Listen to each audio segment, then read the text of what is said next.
A deleted scene of Barry Keoghan's Joker has just been revealed by director Matt Reeves after fans solved multiple riddles on the Rattlada website, and we get horrifying footage of the actor in full prosthetics. When watching the scene set in Arkham Asylum, we learn quite clearly why Matt Reeves decided to cut this footage from the film, but it overall just gives us an idea of the actor's proto-portrayal and the potential new look of the Clown Prince of Crime. There will be a link in the description to this scene if you haven't watched it already, but in this video I'm going to be breaking it all down and discussing what it could mean for the future.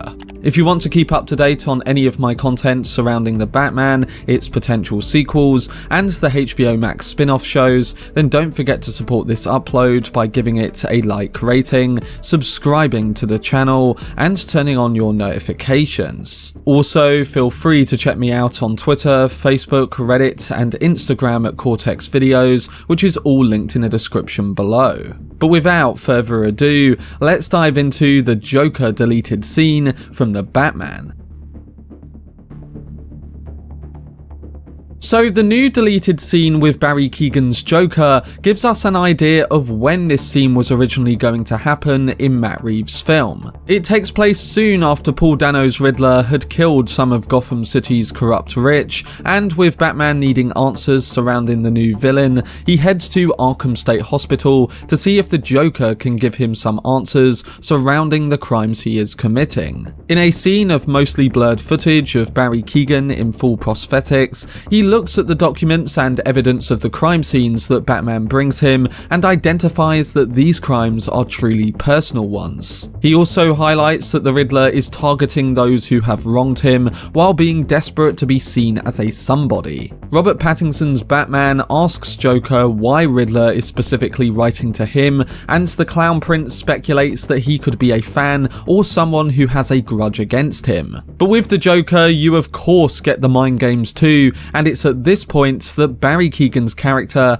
outlines that this is quite upsetting to the Caped Crusader and that he and Riddler actually have more in common, which in the film we find out is actually quite true. While Pattinson's Crusader thinks that Joker is wasting his time and eventually turns to leave the cell, the villain gets under his skin once more, stating that deep down, Batman believes those corrupt elites deserve to die. Of course, at this point, Bruce doesn't really care about Riddler's motives and just wants to track him down, but it's a moment that starts to suggest the more grey moral concepts on display. And the Joker is quite the person who can highlight that to Bruce before he even figures out exactly what has been going on, as further suggested by his maniacal laughing at the very end of this scene.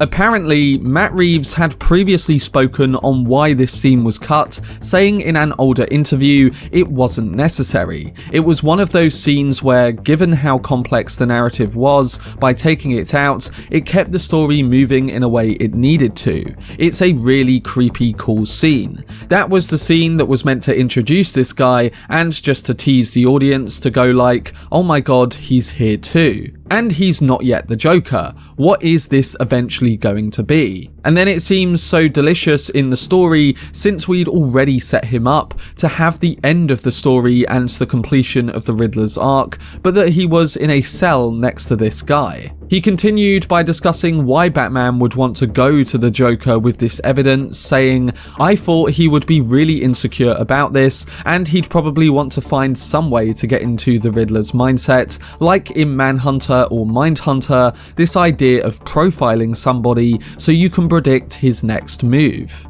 So from Matt Reeves' previous comments and from now watching this scene in full, it's pretty clear why it was cut from the film. This scene begins to lay out through Barry Keoghan's Joker the motives of the Riddler, and having this in there soon after one of his crimes and before that eventual face-to-face between Bruce and Edward, it would probably take away from the mystery of him finding this stuff out himself. And with it being quite a long scene, I think primarily Reeves wanted to keep the focus on the two central characters without having a conversation with the Joker, one that starts to give him partial answers. And by the way, I really like this scene, and it's cool to see a little more of Keoghan in the role and what his version of the Joker is potentially like. It's much better than what we got of him in the actual film from a performance standpoint, but again, having this in there would completely take away from the way we found out about Riddler's motives. So I completely understand why Matt Reeves cut this scene. Still, we did get a tease of the Joker in the actual film, and as the years go on with the potential of more teases like this scene,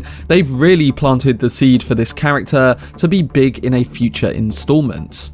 Coming now to the look of Barry Keoghan's Joker, just through numerous close-ups and shots, we get an idea of what kind of version this is, and while it supports the other comments made by Reeves about the inspiration behind this look, it also gives us hints surrounding other aspects of the Joker purely in design. Not only do we get more of his growing personality, but we also get a much better look at the details on his face and potential reasons behind them. Following that of Heath Ledger and Joaquin Phoenix, this proto-Joker is already off to a decent start, judging on his early performance, and the body horror visuals we get do stand out quite well. While we don't get a full look at Barry Keoghan's Joker in the movie, or even in this deleted scene, you can quite clearly tell that this version is badly disfigured and has a permanent smile, which Reeves previously said is one that stems from a congenital disease reflective of 1928's The Man Who Laughs, known as the character who originally inspired the Joker's creation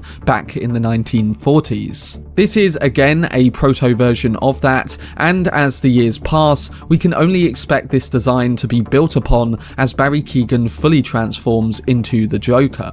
Also, you can already see lots of blood around his nails and what looks to be newer scars on his face, suggesting that this earlier version of the character is literally peeling away at his own skin, becoming more and more disfigured than just the permanent smile he's dealt with his whole life. Something that other fans are pointing out is that on the back of his head and around some of his facial scars, it almost looks like what we'd see in the result of acid scarring, and if you know the Joker, you'll know that his origin included falling into a vat of acid. Do I think this is the case? Well, I'm quite unsure about that as of far, but what I will say is that the scars on the back of his head do look like that of acid damage, so it's still very likely. Maybe it's just a cool reference to his origin, giving us a Joker that for one has a congenital disease, but two has also gone through other stuff like with that of his famous origin in the comics. It could be a case of blending the comic book version with this almost body horror interpretation from a visual perspective,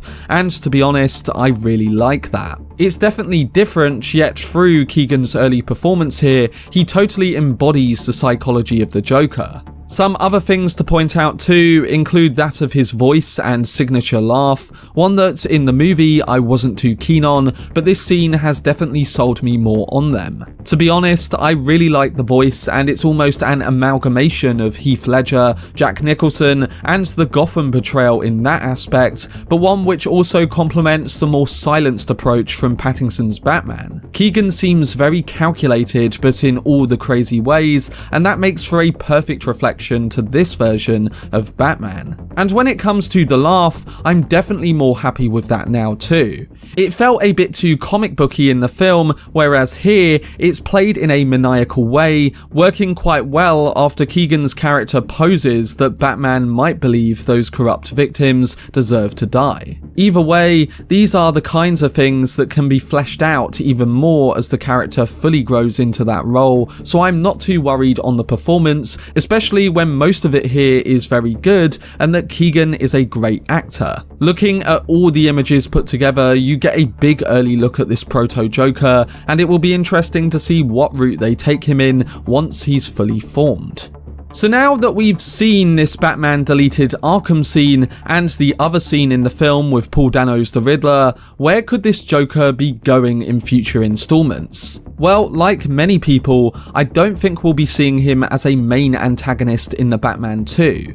I don't think Reeves would want to do the same as Nolan's trilogy by having the villain be central in a second film. But that doesn't mean we won't see more of him in the second film, because I think that this is the kind of Joker Joker that is going to be around and built up for when he does eventually take the spotlight. They could really build up to him being used in a final film, adding to his performance and visual look with every installment, meaning that by the time we do get him, he'll be a fully formed Joker. Matt Reeves himself has said that there's no guarantee that he'll be present in the Batman sequel, but he also didn't rule out an appearance, nor deny that he could be involved in the Arkham series for HBO Max that was officially announced the other week. That spin-off seems a likely example of Barry Keoghan's Joker showing up, especially considering that he's still in Arkham and that the show will likely dive deeper into many of Batman's rogues gallery. We'll have to see, but yes, I think they are going to build up to this character over time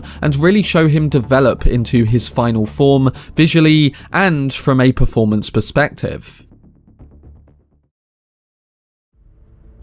But that was my video breaking down our first big look at Barry Keoghan's Joker in the deleted Arkham scene. It'll be interesting to see how they tackle this character going forward, including how Keoghan will portray the Clown Prince of Crime as he evolves into the full Joker down the line. I think that they will save him for a final movie, whether that be in the conclusion of a potential trilogy or an even longer film series, but then again, like I said, I can see this character popping up more often leading into that, presumably being shown more in the scheduled Arkham Asylum show. It would make sense and give the room for his character to develop and show up before squaring off against Robert Pattinson's Batman. Still, whatever direction Matt Reeves does go in after the first film, I have complete faith in the filmmaker to construct a story around him and only include more of him if he feels it's totally right. This scene was brilliant, but I can definitely see why they cut it from the overall piece. And in the future, there will most likely be a bigger place for this character to really shine. But let me know down below in the comment section what you thought of this deleted scene from the Batman, including the footage of Barry Keoghan's Joker. For much more videos and news on the Batman, its sequels and the HBO shows, then subscribe to the channel and turn on your notifications. Also, if you enjoyed this video, remember to leave a like rating and follow me on social media via the links in the description. But anyway, I hope you guys enjoyed it. I've been Cortex, and as always, make some noise.